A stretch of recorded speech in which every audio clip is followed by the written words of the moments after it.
There you go. Perfect. Well, welcome back, everybody, to the We Wish You Wealth podcast with me, Dani Sommer. And we have Mr. Gordon.Chavez and Mrs. Rubit.Ramos here. As always, happy Thursday. How's everybody doing today? Good? Doing great. Good. Glad to hear it. I just got stuck in a downpour, so we're sorry that we're a little late, but we are here to provide some really quality information because it seems as though a lot of people don't know how to figure out how much life insurance that they need for in the event of their passing. We're going to be covering a method with you. It's an acronym. It's the D.I.M.E method. And it's just pretty simple formulas and that you can utilize in order to calculate the amount of life insurance coverage that you should need. And I guess maybe the first thing is I mean, you can choose a certain amount of life insurance, but you don't necessarily need $1 million worth of coverage if it's not necessary. So do you guys think that more people tend to go toward a larger death benefit of protection, and they think that that's like really what's necessary is that $1 million or the $500,000, when in reality maybe if they understood what to calculate they could actually lower their cost of insurance and get a better understanding as to how to utilize this policy to their benefit and be, like we talked about before, cost effective. Do you see that though, like happen that where it's a bigger, like a larger number is more so sought after? And why do you think that is? I'm gonna let Ruby jump in this time because Get it, girl. Okay, so I feel like yes, there are a lot maybe thinking about that 1 million um life insurance policy, but some will probably be thinking that if they have kids. I think mainly if you're somebody that has kids and they're still young, the first thing that's probably going to pop into your head is like, I need to make sure that I'm going to be good up until they're at least, 18 years old. Right. Right. So I feel like that's where they go based of that $1 million policy. But other than that, I don't I wouldn't know why they want a I million feel dollar like policy. I feel like a million is like the most common number that people think of when they think of the amount of coverage. Like, why a million? I don't understand. Like, that's so much extra if you really Maybe it's also a way to be like, okay, if something were to happen to me tomorrow, um, I'm gonna leave so much money behind and make my family millionaires. yeah, yeah, there's that too. Maybe I that. I think of three things when I think about this question that you just had. I think of first, $1 million is exciting, right? It sounds exciting, right? You think your general public, you say $1 million, and it's not as exciting as it used to be because, with inflation now it's like $1 billion, right? But still, Right. I haven't heard of anybody with $1 billion life insurance policy yet. Who knows? Maybe they're out there. But you think of $1 million and you think that's exciting, right? Most people have never had $1 million. And for them to think that maybe they'll leave this to their spouse or their kids or somebody, the next generation, that there's nothing wrong with that, right? And Right. then I think about just in general our the relationship that we have with money and how many of us probably grow up thinking or probably grew up with the term we can't afford it, we can't afford it, we can't afford it. When as a kid you go to the store, mom, can I have this candy bar? You can't afford it. Mom, can I have this toy? You can't afford it. Whatever the case, right? And so if we're constantly thinking we can't afford stuff, then we always want to save money, right? And so Right. if we can get $1 million for like 50, $100 a month, we think we made out, right? We're like, oh man, I got such a deal, right? I'm only paying this much, and somebody's going to be a millionaire later on, right? Yeah. And so those are the first two things. But then I think about the industry, and it's like insurance. The insurance industry itself wants to sell life insurance, right? That's their product, right? That's how they make money. And so the more they sell, the better, the more the money that they're going to make, right? And then you think about the agents, it's the same thing. With the agents, the more death benefit they sell, the more they're going to make. And Right. so you combine this idea of, I want to sell $1 million policy as a life insurance agent. The life insurance company's like, yeah, go sell that $1 million policy. The Thank you. audience or the customers are like, well, how much do I got to pay for it? And if you can get it off to them, for 50, $100 a month, depending on their age, health, and all of that stuff, then everybody feels like they won, right? Right. But it really just depends on what it's going to be used for. If you really have a need for $1 million, great. It's a good option. If you don't have a need for $1 million, there's other ways. And I think another part is also the lack of education. People don't know that you can do a lot of different things with life insurance, that you can customize them. They're very, Right. very customizable. And so those are just some of the things that I think about. Yeah. Makes a lot of sense. I like what you said about we can't afford it. We can't afford it. I mean, it's been just I burned into my brain. for $1 million I know, right? So yeah, that correlate. I like that correlation. It makes a lot of sense. Yeah. So I guess, so based on the fact that the general most common answer is $1 million, and that's just like Gordon said, based on lack of education, maybe not necessarily understand what to incorporate in calculating the amount of life insurance you need. We're going to present the D.I.M.E method, and it stands for debts and death, income replacement, mortgage, and education. So we'll start with death and debts, D&D. And this is going to be, your funeral expenses, burial, cost of burial, if you want, cremation services, things of that sort. And I guess on average, I mean, do you guys know the average of what it costs to be buried or cremated in the United States? I think it says, and this could totally be wrong, I think between 7,000 and 12,000 for burial and 6,000 and 10,000 for cremation, on average. But funerals come with so much other stuff that maybe that's not considered in this cost, because I think that that's way off. So what are like some of the other things that need to be calculated when it comes to a funeral service and cremation services and celebrations of life and all of that stuff? I know, like obviously they're the cost for the burial or the cremation. If you want, like, I guess for full service burials, there's service fees for staff, embalming, prepping the body.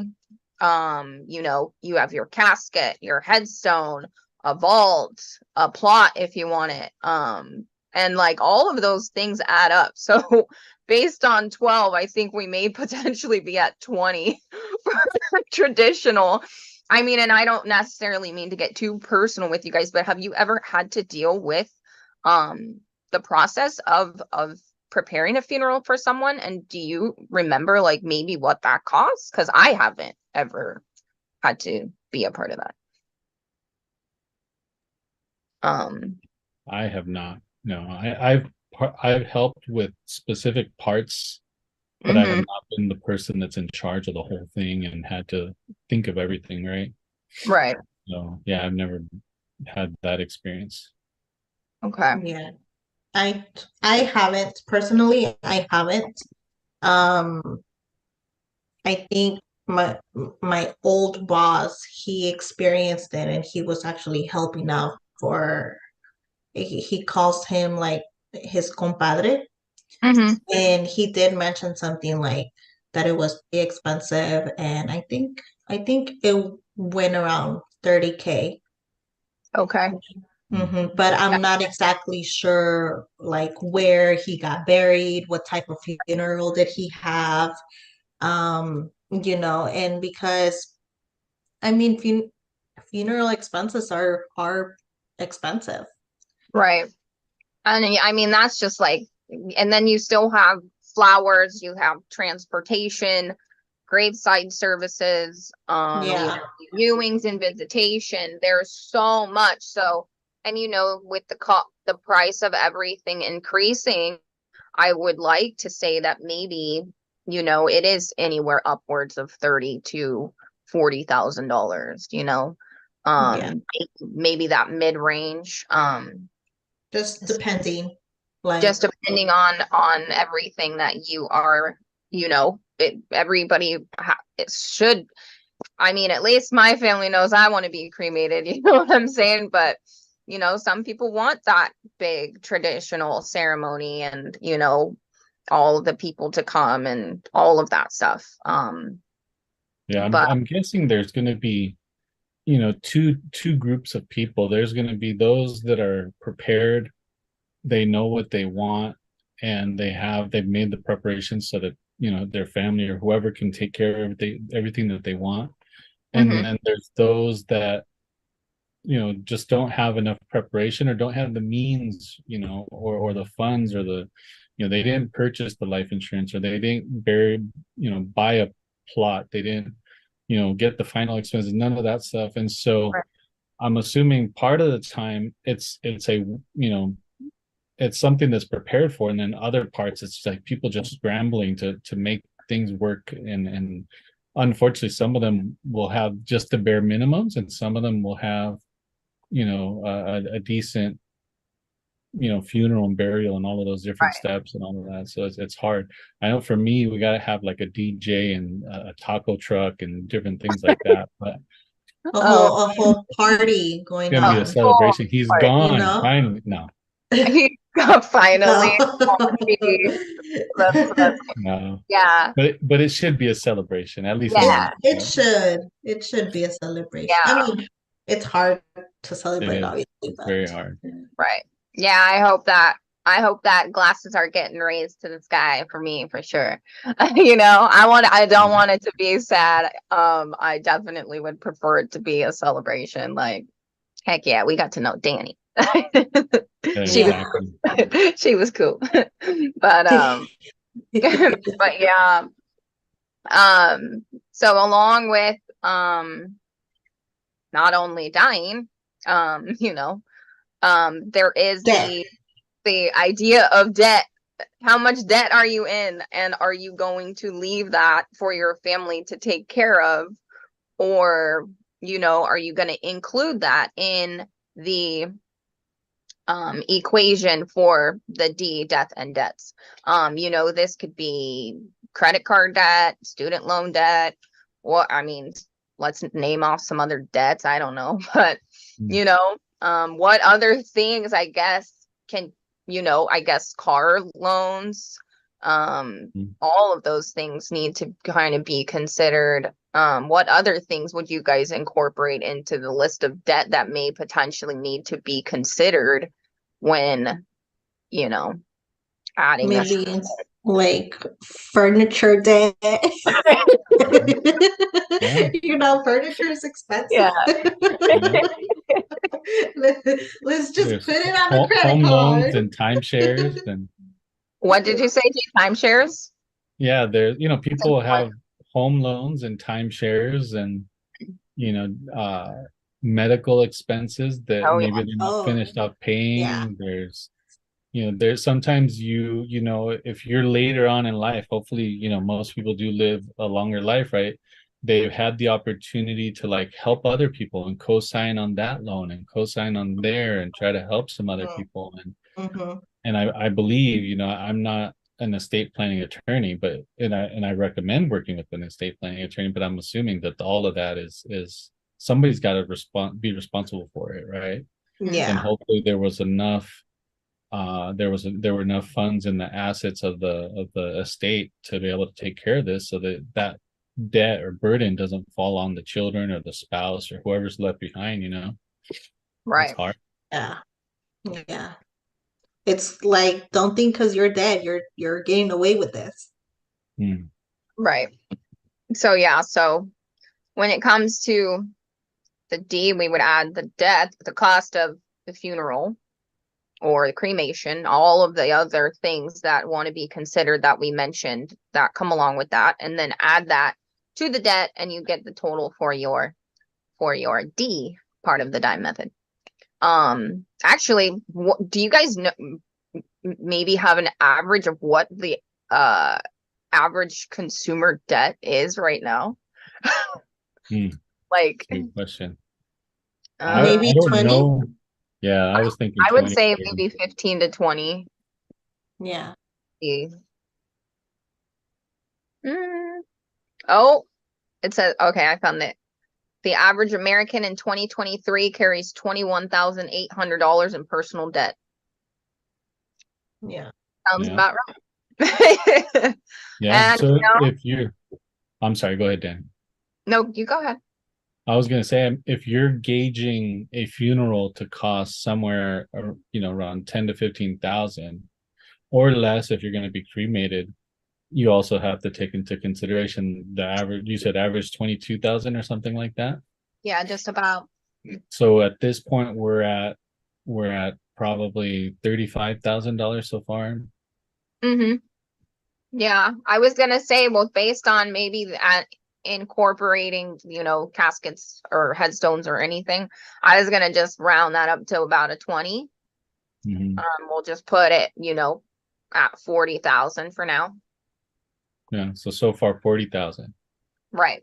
For one part of your the coverage that needs, For the letter exactly. D. right? That's And that's expensive already, letter. yeah, for real.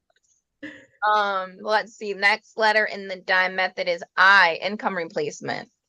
And obviously with life insurance, there are products that give you lifetime income, which is great. And I think that we may have touched base on it before. I'm not sure. But the 401k is a failing retirement plan.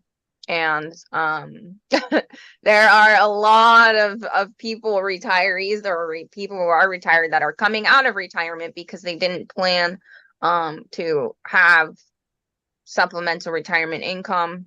Their income is not lasting for their lifespan, and understanding like how much you're going to need to survive, maintain your lifestyle that you have after retirement or whatever it may be.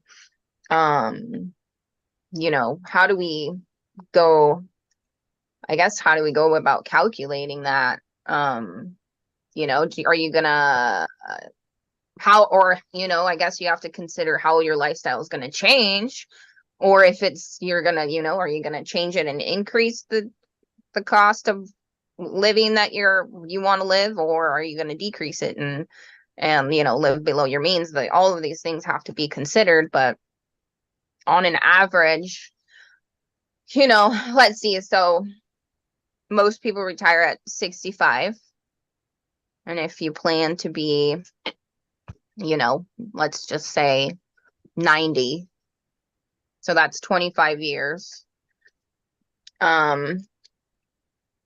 What's the average annual gross income for a working class American?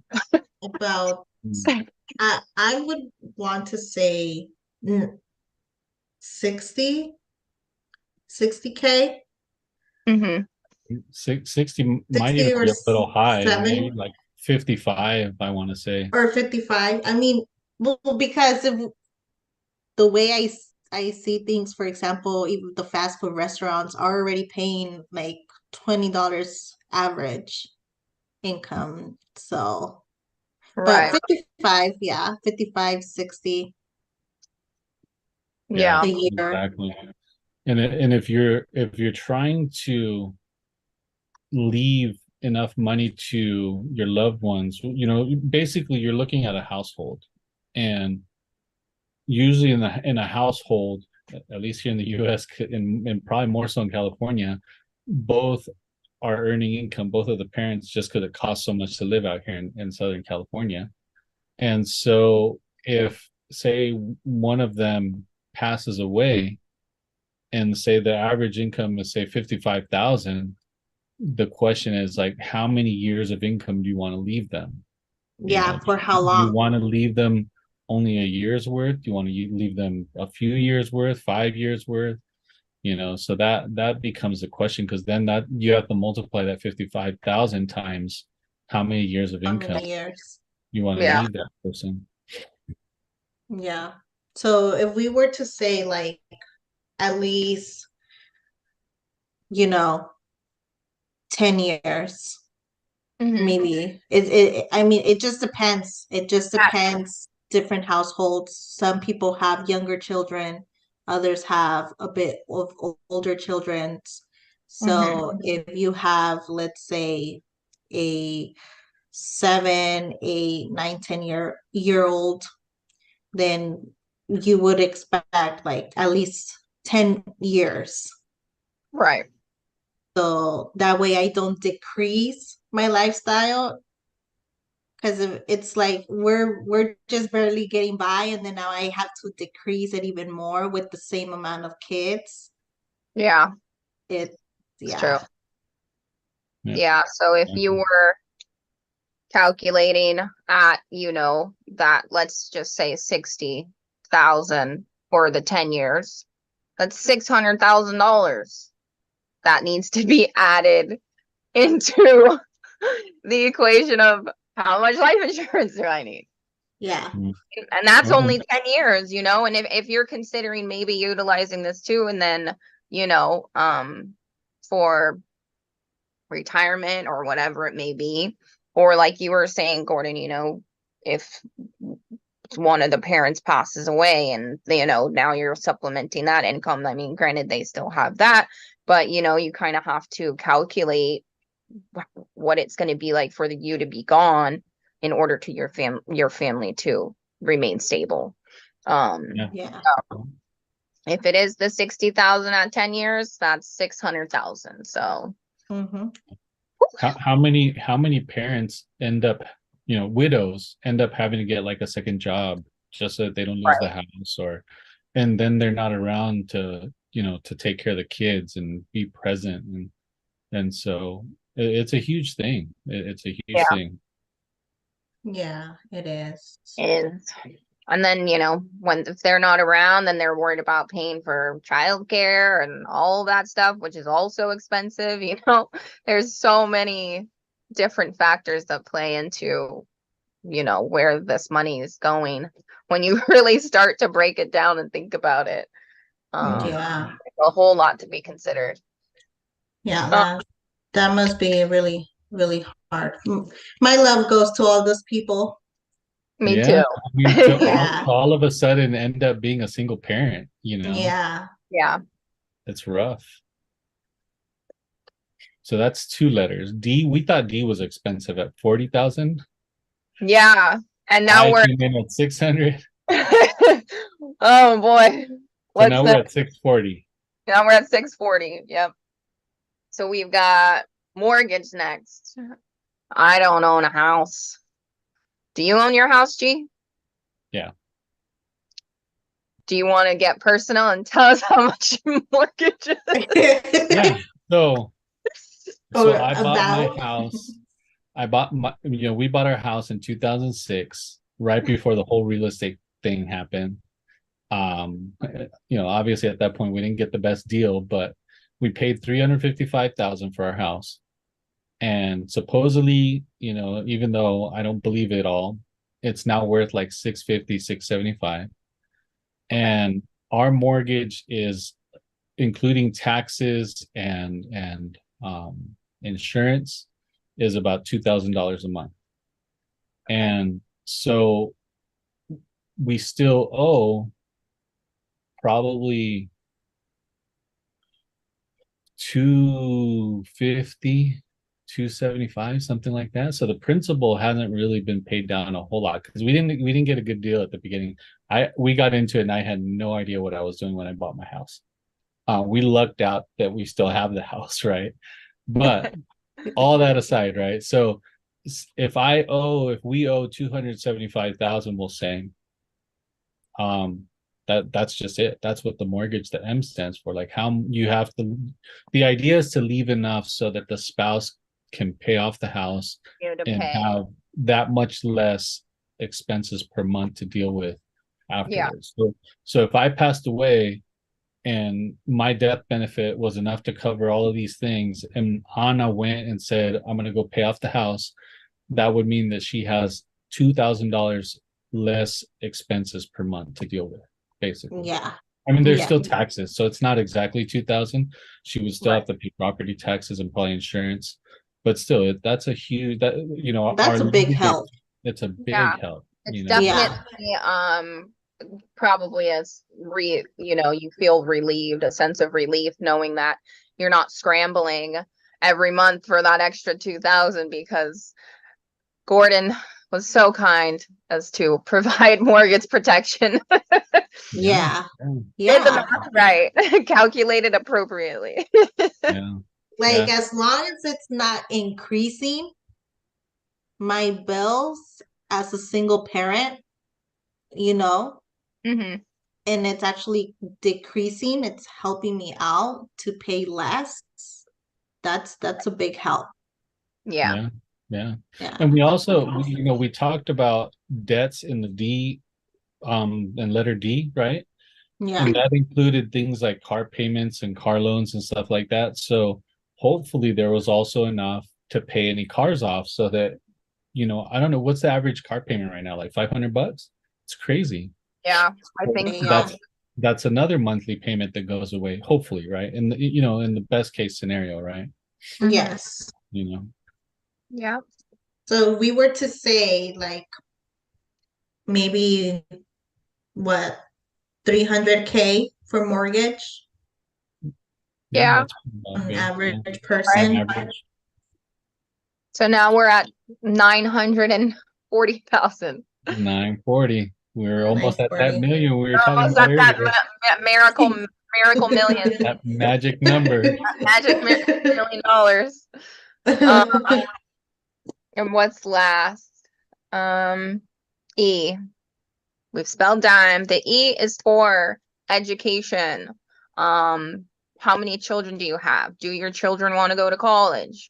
Where do they want to go to college? Are you going to provide that for them, or are you going to have them figure that out on their own is the question. And also, do you have any college loans that are not fully paid off? Oh, yes, that's a lot of folks in their 30s and 40s are still paying for college loans, unfortunately. A lot of student loan debt out there, for sure. But yeah, so, and Gordon, you have any kids in college yet? I have one that just graduated college, and then I have one that just started college.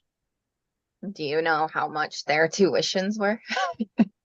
Yeah, so my oldest that just graduated, he first started at Cal State, over here, Cal State San Marcos. And he then decided to switch to Miracosta, the local community college, to save money. And Anna and I were so proud because he did that on his own. We didn't have to tell him, this is and so he switched, and so it got better, right? But I want to say for that, honestly, with the FAFSA and depending on your income level and where you're at, you're looking at probably anywhere between $5,000 to $10,000 a year or something like that. So it's not horrible, but it's still an expense. And that's, you still got to think about books and where's the kid going to stay? Are they going to stay at home, or are they going to live somewhere and pay rent? Exactly. But Yeah. and then if you go beyond like the Cal State and the community college, even community college is even cheaper than that. But if you go into different universities, private universities and things like that, it gets more expensive real quick. So Right. it depends. Yeah, I have a little chart here. I'll read it to you guys. It says the average cost of attendance for a student living on campus at a four-year public in-state institution is $26,027 a year, and that's $104,108 over the course of those 4 years. Out-of-state students pay $27,091 per year, and that's $108,364 over 4 years. And then private nonprofit university students pay $55,840 per year, and that's $223 or $223,360 over 4 years, which that's a big increase for a private school. Yeah. It's Damn. like buying a condo. There's a little townhouse Right? He's for reals. Yeah, that's insane. No wonder there's so many people, like we said, with student loan debt. But based on like these averages, I mean, we could, you have 3 kids, four. So if you were to have provided at an average $100,000 for each 4 of your children, that's $400,000 that you need to incorporate into your life insurance policy. You know what I'm saying? That's a good chunk of change right there. Yeah. So that's why I feel like right now 2 kids would be a good idea. Ruby keeps thinking Max. about her kids, like, damn, Yeah, this is what I got to look forward to. I know. She's like, I hope I don't have any more. She's like, Yeah. just keep adding up that cost, add up the cost. She's So, over yeah, there telling so- her kids, you could just start your own business. You don't have to worry about college. No, trying to talk them out of it. Right? They're still in kindergarten. She's already trying to talk them out of it. No, I mean, if they were want to go to college, why not? I know you would support them 100%. Yeah, definitely. I know you would. But if not, no, it just depends. It depends. But yeah, if you are somebody that's trying to leave or provide for your children's education in the future, at least $100K per child would be average. Something you would be able to help them out with. Yeah. Yeah. That's crazy. So we were at what? It was what, 940? 940 plus what you said. Yours is 400? Yeah. That's probably a lot. So because most people don't have 4 kids, so maybe you can say maybe Let's do 300. 2. We'll do Ruby. 2 kids. 940 plus 200. Or 3. Yeah. Yeah, that's crazy. So that's what, 1,240,000?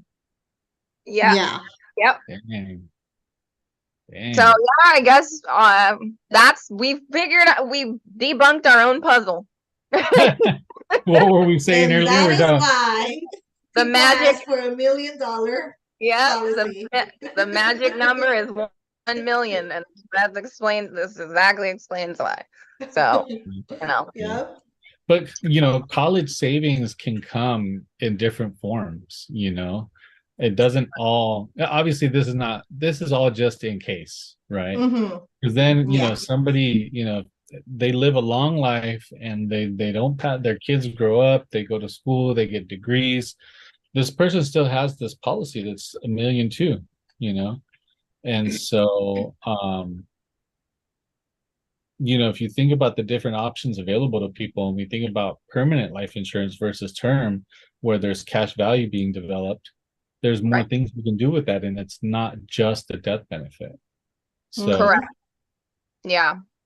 And that's a, a whole nother, A whole nother whole nother conversation. conversation that we can touch yeah, on. But, Yeah. you could even, you know, if you wanted to figure out at what age you could have $1 million to loan off your policy, that's an option for you to understand how much premium you have to pay. Like if you want to make $1 million investment, or have $1 million to disperse to your children to make investments.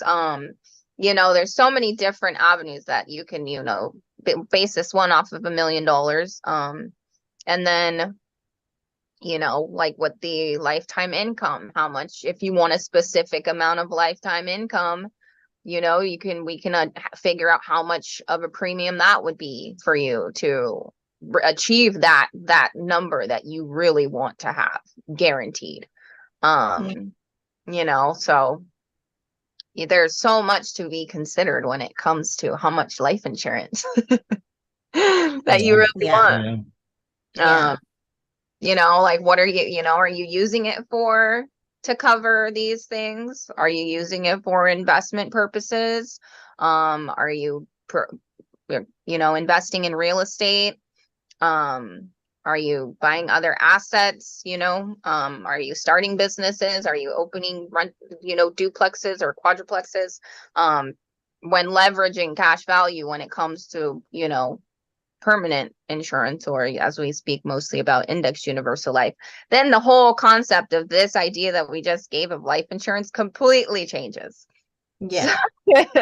So, and based on term and perm and all that stuff, there's so many different ways to calculate the amount of life insurance, so Yeah. This is just, I feel like a pretty good um idea and basic. method to Hmm. go with in case you don't know exactly how much life insurance you need or how much you would like to purchase and for how long. Like Dani was talking about permanent and how with an IUL it will be completely different. And yeah, just based on your goals and your needs for you and for your family, you can also purchase a permanent and start building, cash value. And because you have a home, you can get mortgage protection with the term policy because that's, if something were to happen to you, at least your home is paid off. Maybe you don't have too much debt. Maybe you don't even have debt. Maybe you just have a home that you're paying off. Hmm. Who knows? Maybe you don't have kids yet, or you have one kid. So it just really depends. But Yeah. And you have the ability to get multiple policies of the same type, or multiple policies of all different types, and utilize them to whatever the advantage of that policy and the way that it is set up. You have the option to utilize it in the way that you want to, and still make sure that all of your bases are covered. And if you want the investment aspect, you have that. If you want the death benefit aspect, you have that. If you have the lifetime income, you have that. Like you can finagle and incorporate multiple policies at one time. There's, you could have yeah, 5 or 6 if you wanted to. yeah. So, um, yeah. Anything else that we forgot? Hmm. Um, no, I I think that's think we're good. I think that was pretty pretty good. much. Yeah, I mean, just based on the acronym kind of being so short, and the formulas are pretty simple to equate. Mm. It's just a matter of really thinking about what needs to be, what's the word that I'm looking for? What are all of the aspects of each category that need to be considered when adding the total of your debts, how you want it, your funeral to be, how much income you want, all of that, incorporated will give you a pretty generalized idea. And if you don't know, you know, how much debt you're in. We have tools for that. Yeah. I thought you were gonna quote Biggie right there. I thought you were gonna say, if you don't know, now you know. Now you know. I should have. Shoot, next I was waiting for it. I was like, oh, here comes Biggie. here comes Dani. um yeah, so I think that unless you guys have anything that you want to add, I am completely satisfied with the information that was provided today. I think that we will be back 2 Thursdays from now. Actually, that's Thanksgiving. So we may have to announce maybe a different date, unless we are getting together in person. We will keep you guys updated on that. I think maybe gratitude would be a great topic, just in the spirit of Thanksgiving. And you know, just maybe some mindset training about money and elevating our money mindset, and you know, stepping into, you know, like Gordon was talking about order earlier, I can't afford it, I can't afford it, you know, switching from I can't afford it to how can I get it, or you know, really changing the narrative and the way that you think and speak, and your relationship maybe with you know, finances and you know, everything like that, because your mind, your brain controls everything. And if you're stuck in that I can't do it, I can't afford it, then we got to change that for you. So maybe we can add, you know, some literature that we enjoy, that has helped us along the way. And